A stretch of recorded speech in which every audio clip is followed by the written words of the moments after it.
Hello, ladies and gentlemen, and welcome to another video, or so I say, my first actual video. Now, lately I've been working on a bigger artwork, as you can see, the speed draw overlay.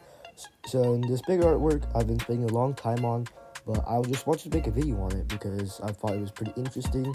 This video I'll talk to you guys about why I made this artwork, because it's a pretty exciting story, and also how I made it. So now, with no further ado, I'll get into the story of it. Well, my little story starts off with a little bit of what I would consider as, hate. So, I've made a drawing of this before, and it was pretty bad, I will admit, but I got a lot of hate for it. It was my first attempt at realism, and instead of getting the support and tips I expected, I got a little bit of hate and pushback from one user, which I will not disclose the username of, because I don't like to call people out on stuff. Now, anyways, continuing the story, he basically made some pretty aimless regards about my drawing instead of tips. He just called my drawing pretty cringe. I was like dishonoring the reference, but it was some pretty hateful stuff. So then some of my fans told him that, like, oh, this wasn't, like, you can't prove yourself. And also, I agreed with that you can't prove yourself, but I did not agree with any of the hate that my fans said. Now, personally, I replied with a pretty formal response, in my opinion, just asking him, oh, are there any tips you'd give me instead? Because these seem just like insults. Now, he went on to continue to just hate on me, and then I basically said, oh, well, can you please prove yourself before making these claims? So then he released his video, which basically was just a pretty big hate video on me, and yeah, I'll show you it right now. It's on screen.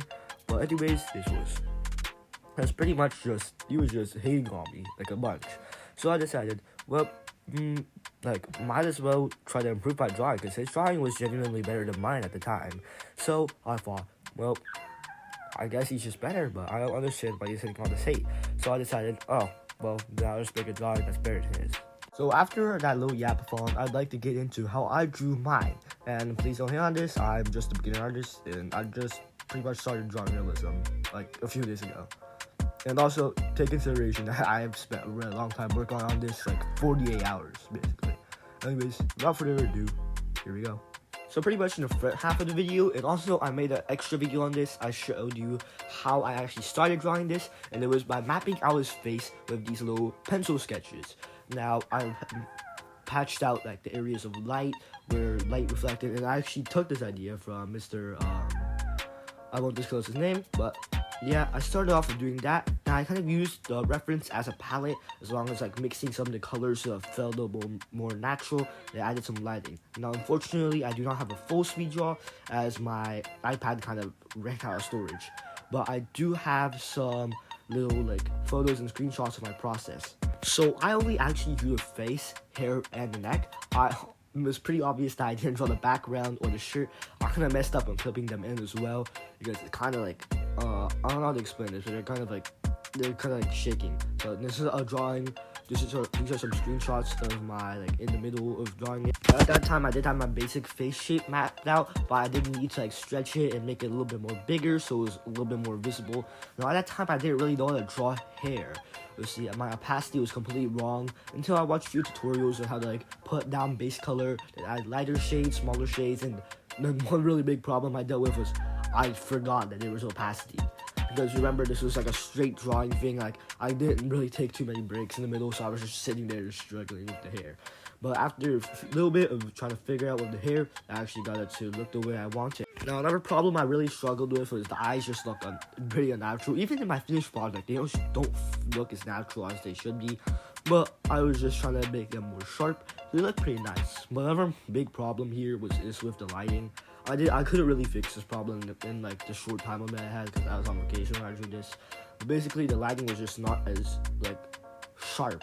Same with on, like, the neck. On the reference, you can see it's a pretty clear bulge, but on mine, it's kind of just like I don't even know how to explain it. It's just like I don't know. But I'll go over some of the brushes I used in the next clip, I guess. So a few of the brushes I used 6B pencil to do the sketch, and then I used the Slots Blend airbrush to do all of the skin color. For blending, I just used a basic water thingamajiggy, wet sponge, I think it's called. Yeah. For hair, I also used airbrush, and I also added like script to do like the smaller strands of hair. And I think I used a little bit of script and a little bit of, I think it's called syrup on the lips, as well as just some airbrushing and mixing. Now I used the lasso tool to mix up some of the areas, especially that little lighting place above his mouth, which was a little bit more harder to shade in, or light up, I guess, because one of the sides is a sharp lighting and the other side is a kind of more of a soft lighting. But I think that's kind of gonna be it for this video. I think I've already talked about everything I wanted to talk about, and I hope you liked watching this video. Hope you liked my art, and peace out. Sub and like.